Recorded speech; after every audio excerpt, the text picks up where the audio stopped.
Good morning, everybody. This is Stretford Paddock. I'm Casey, and I'm outside the stadium in which United beat Southampton 9-0 last night. You heard it right, 9-0.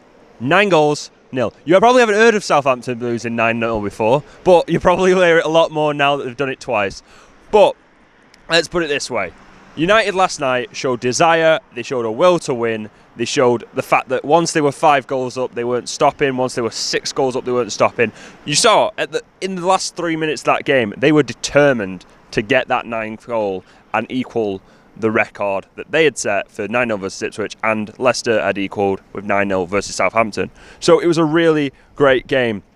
Ole Gunnar Solskjaer, obviously, in the press, talking about the match, heaping praise on the players, and we're going to talk a bit about that. We're also going to talk about a bit about United's outgoings in the transfer window, give you a little bit of a roundup, and also we're going to talk about a potential Wonderkid, in inverted commas, signing that United might be making. So stay tuned for that. But first, let's talk about the match reaction. Ole Gunnar Solskjaer, he was a bit happy. He was a bit happy with that performance. He thought the players played well.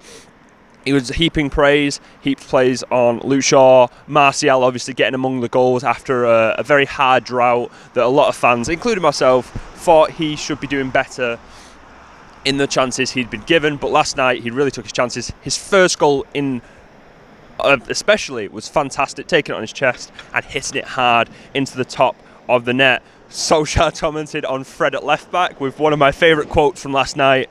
There have been a few good Brazilian left-backs. We needed minutes in some players, and Fred had no problem with that. Hopefully we don't see Fred at left-back much often, because technically they did score, and I'm not going to start the argument of VAR and all that sort of thing, but to me it was onside, and Southampton were unlucky again to get that ruled out. But we won 9-0, so who cares?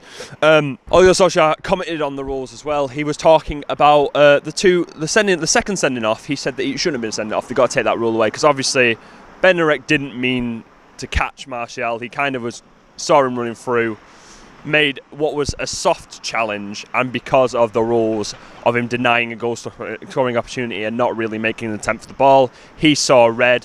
And just a little bit of added for all you FPL nuts out there, Bednarek had what was probably the worst FPL performance I've ever seen, a -7, and just for a note, someone triple captained him. So if you're out there, if you're a United fan and you're watching this, I feel so sorry for you, but what were you thinking? And also, he commented about the other rule, which is the delay in the offside call. So we've seen that a couple of times this season, where the linesman has delayed putting up his flag because they wait for VAR, they wait for a goal to be scored, the move to be completed before they call for an offside.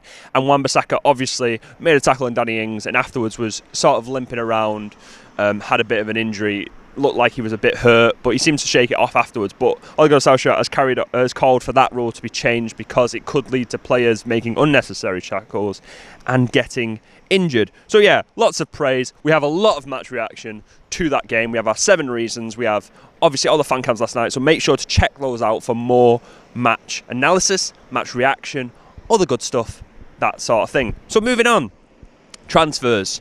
We didn't do any.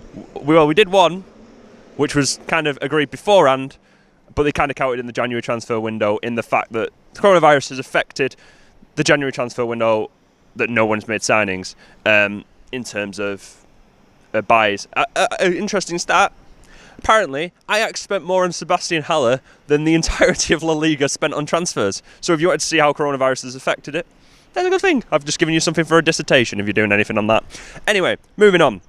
A lot of loan signings going out. We saw Teden Mengi go to Derby. We saw Tahith Chong go to Cercle Bruges. We saw Ethan Laird, MK Dons, James Garner come back from Watford, go out again to Nottingham Forest.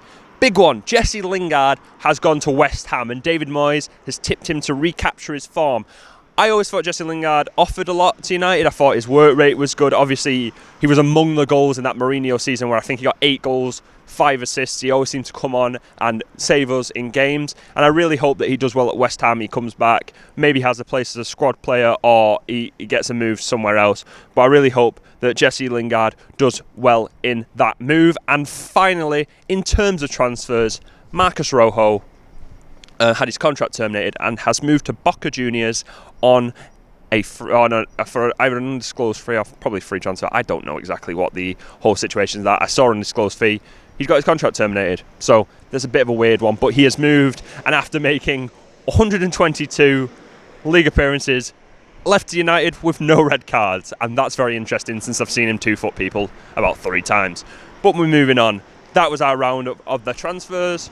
Not much happened. A lot of loans. A lot of players going out to prove themselves and then maybe come back to United. So we'll have to see what happens with the future in that. And speaking of the future, let's move on to the Wonderkid signing. And that Wonderkid signing, apparently we are in a fight or a race, whichever article you look at, with Liverpool, City, Bayern Munich and Juventus for 17-year-old star and Aston Villa starlet Carney Chukwuemeka.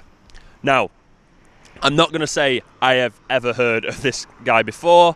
It's not a name I've seen linked. I've not seen a name I've seen. Oh, Aston Villa fans always talk about this young starlet. It's usually Louis Barry, the guy who came from Barcelona.